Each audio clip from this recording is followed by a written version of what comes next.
Era 30 de maio de 1431 quando nasceu filha de Jacques d'Arc e Isabelle Romeu, numa família camponesa, em Domremy no nordeste da França. Joana, quando era criança, divertia-se normalmente, brincava, mas tinha responsabilidades sobre outros afazeres. Tomava conta do rebanho de carneiros, costurava e cuidava dos serviços domésticos.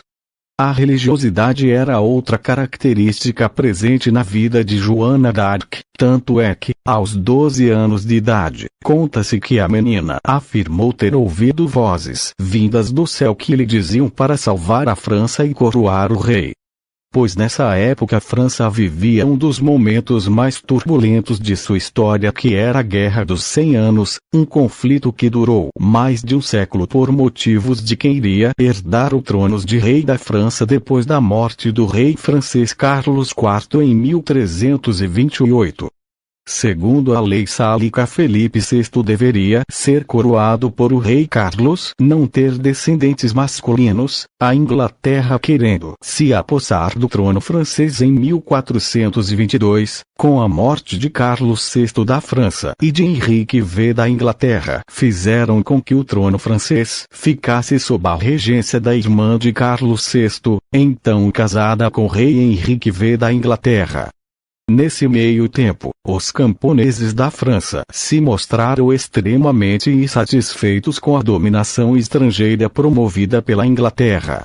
Foi nesse contexto de mobilização popular que a emblemática figura de Joana d'Arc apareceu.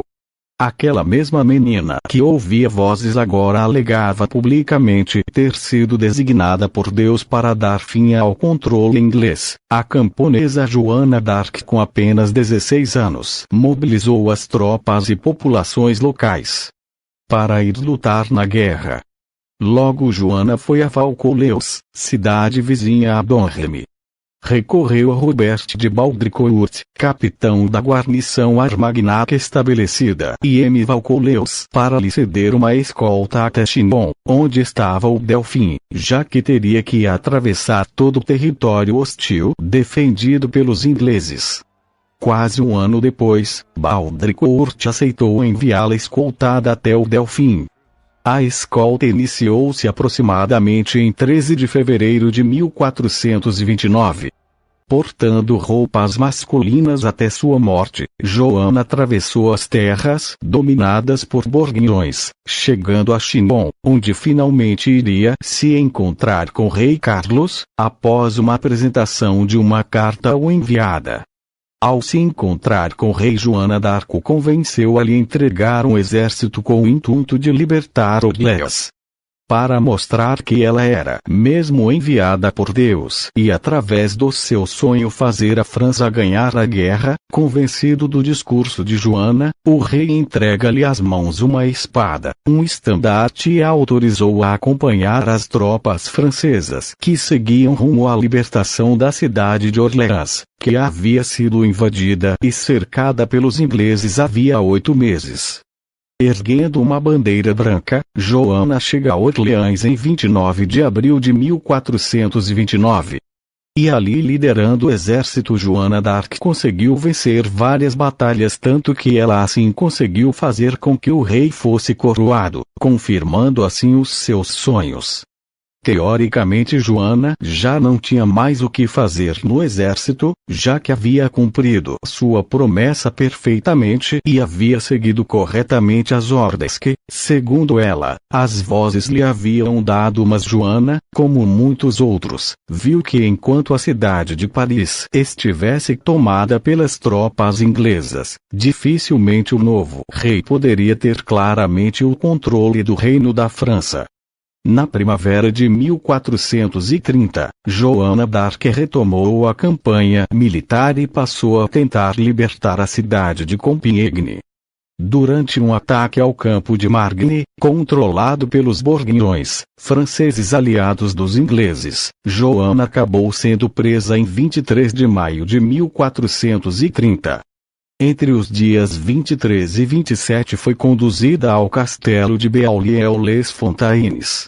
Joana foi entrevistada entre os dias 27 e 28 pelo próprio Duque de Borgonha, Filipe III. Naquele momento Joana era propriedade do Duque de Luxemburgo. Ela foi levada ao castelo de Beaurevoir, onde permaneceu todo o verão, enquanto o Duque de Luxemburgo negociava sua venda. Ao vendê-la aos ingleses, Joana foi transferida a Rouen. Joana foi presa em uma cela escura e vigiada por 5 homens. Joana foi interrogada sobre as vozes que ouvia, sobre a igreja militante, sobre seus trajes masculinos. Joana começou a perder saúde por causa de ingestão de alimentos venenosos que a fez vomitar. Isto alertou Cauchy e os ingleses, que lhe trouxeram um médico.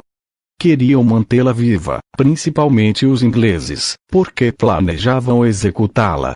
Durante a visita do médico, Jean d'Estivet acusou Joana de ter ingerido os alimentos envenenados conscientemente para cometer suicídio.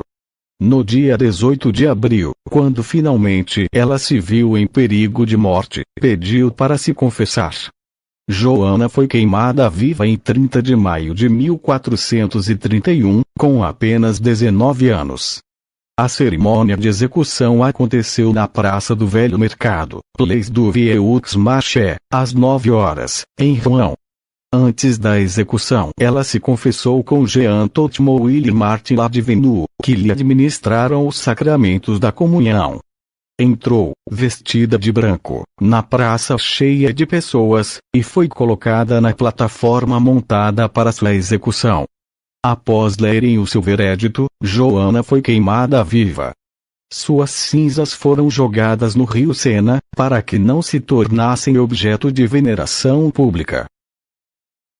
Porém, em 30 de maio de 1920, Joana d'Arc foi canonizada pela Igreja Católica, ou seja, a mesma igreja que matou ela queimada viva. Hoje considera ela santa da Igreja. Além disso, Joana d'Arc é uma figura forte até hoje. Foi uma mulher que quebrou padrões, a primeira a lutar em guerras, e é considerada um símbolo feminino, de luta, igualdade e força.